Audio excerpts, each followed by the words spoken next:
tokoyekola kobongolana.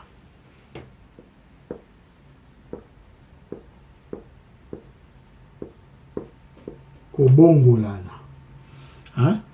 Kobongolana na lingala so babakisi ana. Yakisi likambo nga na sali yo po salinga. Na beti yo obetinga to betani. Kobetana. Hein? Kobongolana eza na bongoli yo obongolinga to bongolani. Kobongolana yakisi nini? Eloko songolo ebongoli eloko pakala. Eloko pakala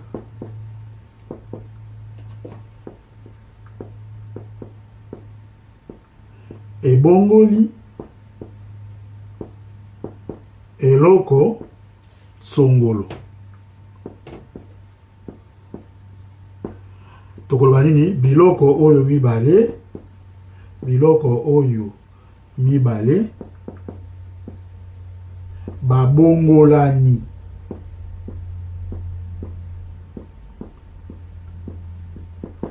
Hein? Olande yango babenga kobongolana. Tozo ndakisa te to pesa ki ne bandeli mai ya moto.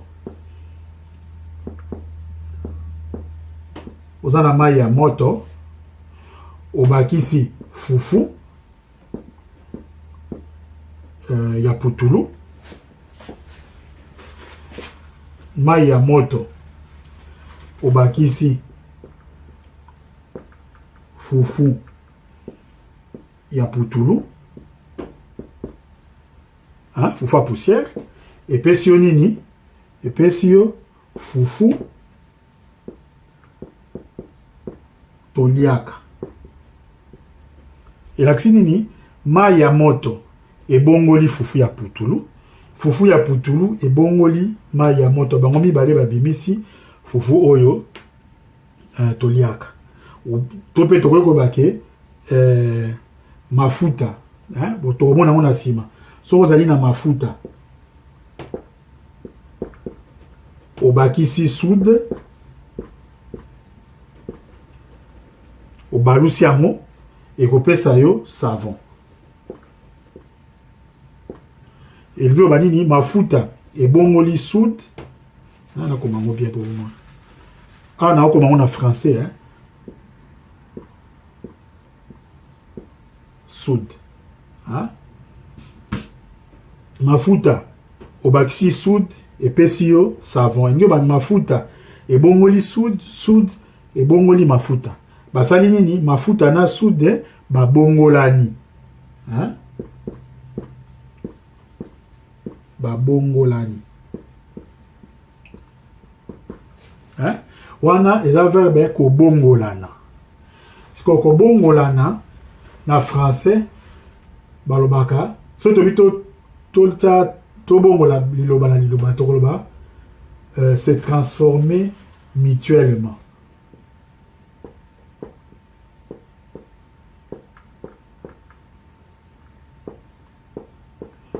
Se transformer mutuellement. Mais na chimie baloba moulayi boité, na chimie balobaka réagir. Hein? Na français, pour nous bongolana oloba réagir. Donc, na français, l'huile et la soude ont réagi. Hein? Mais que l'huile et la soude se sont transformés mutuellement. Mais, na chimie balobaka, l'huile et la soude ont réagi. Ou bien, l'eau chaude et la farine de manioc ont réagi. Hein? Se sont transformés mutuellement. Mais wana na français. Na lingala, eza malembe, mai ya moto na fufu ya putulu, ba bongolani. Pona kopesa biso fufu oyo, toliaka. Wana eza nini? Ko bongolana. Ok. Donc, toyekoli ba verbe minene mitano. Oyo esengeli pona sikoyo tokanga. Pona makambo etali chimie. Hein? mbala nyonso to bandoloba na chimie ba verbe oyo biso nyonso to yebi soki tozolobela nini ba verbe bango eza nini hein ba verbe mitano nini tomoni ezali ya liboso ezali kosangisa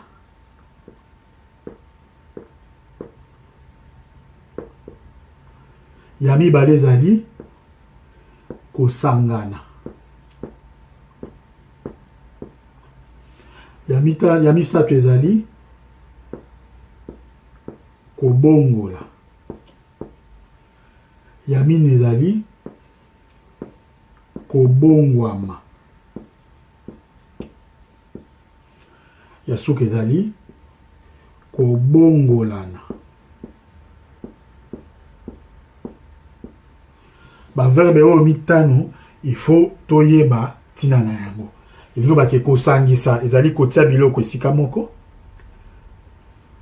kosangana ezali biloko oyo etiami esika moko ekomi komonana lokola eloko moko kobongola ezali eloko ezalaki na ndenge oyo okomisi yango na ndenge mosusu kobongwama ezali eloko yemoko eloko ezalaki na ndenge oyo ekomi na ndenge mosusu kobongolana ezali eloko oyo ebongoli moninga moninga pe abongoli ye babongolani wana kobongolana.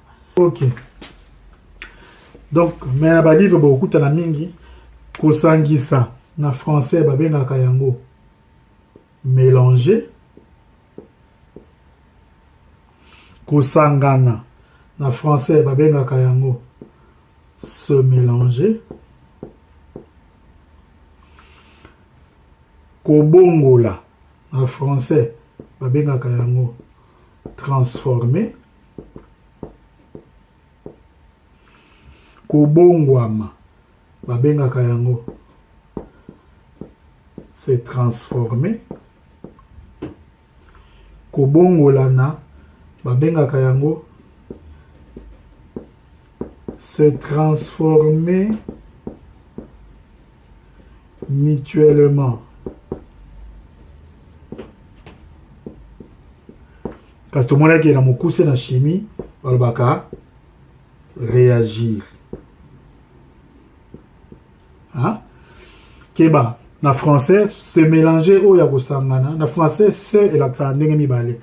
Se mélanger, l'axi, bakomi sika moko, oya bongo, oya sangani na moni, oya sangani na moni na moninga sangani na ye. Kasi se transformer, oya kobongo amazali, komi bon, donc komi transformer. Hein?